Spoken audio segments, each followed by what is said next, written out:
Hello കൂട്ടുകാരെ, ഞാനിതാ ചെറിയൊരു വീഡിയോ ആയിട്ട് വന്നിട്ടുണ്ട് കേട്ടോ. ഞാനൊരു പൂച്ചെടീനെ കുറിച്ചിട്ടൊക്കെ ഉള്ളൊരു വീഡിയോ ആണ് കേട്ടോ. പൂക്കളെ കുറിച്ചിട്ടൊക്കെ. പൂക്കൾ ഇഷ്ടപ്പെടാത്തവരായിട്ട് ആരാ ഉള്ളതല്ലേ ഈ ലോകത്തിൽ? നമ്മൾ എല്ലാവരും ഇതുപോലെ തന്നെയല്ലേ, പൂക്കളിനോട് ഭയങ്കര ഒരു ഇഷ്ടമല്ല എല്ലാവർക്കും. എനിക്കങ്ങനെയാണ് കേട്ടോ. പൂച്ചെടി എന്ന് പറഞ്ഞാൽ എനിക്ക് ഭയങ്കര, ഞാൻ എല്ലായിടത്തും പോകുന്നിടത്തു നിന്നൊക്കെ ചെടികൾ കൊണ്ടുവന്ന് വെക്കുവേ. ഇപ്പോൾ പിന്നെ കുറേ ചെടികളൊക്കെ വെച്ച് പിടിപ്പിച്ചിട്ടുണ്ട്. പക്ഷേ അതിനിടയ്ക്ക് ഇങ്ങനെ ഒരു പച്ച കളർ പുഴുക്കൾ ഇങ്ങനെ വന്നിട്ടുണ്ട്. ആ ഇലയെല്ലാം കൂടെ.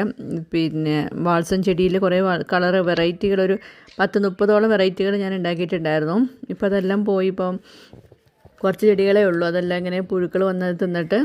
അപ്പം അതുപോലെ തന്നെ ഈ ബോഗൺവില്ല, കടലാസ് പൂ എന്നൊക്കെ പറയില്ലേ, നമ്മളത് 365 ദിവസവും പൂവുണ്ടാകുന്ന ഒരു ചെടിയാണ് കേട്ടോ. നമ്മളത് ചെടി ഉണ്ടായി കഴിഞ്ഞതിന് ശേഷം കട്ട് ചെയ്ത് കൊടുത്താൽ.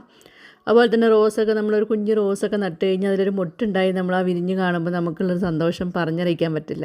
അതുപോലെ തന്നെ കൊങ്ങിണിപ്പൂ എന്ന് പറഞ്ഞാൽ നമ്മൾ അത്തത്തിനൊക്കെ ഇടുന്നത് പൂച്ചെടിപ്പൂ എന്നൊക്കെയാണ് ഇവിടെ പറയാറുള്ളത്. അതിനൊരു കായ ഉണ്ടാവും, പച്ചക്കായ. അത് പഴുത്ത് കഴിഞ്ഞാൽ ഒരു കറുത്ത കളർ ഉണ്ടാവും കേട്ടോ. നമ്മൾ സ്കൂളിലൊക്കെ പോകുമ്പോൾ ആ കായൊക്കെ പറിച്ച് തിന്നാറുണ്ട് കേട്ടോ.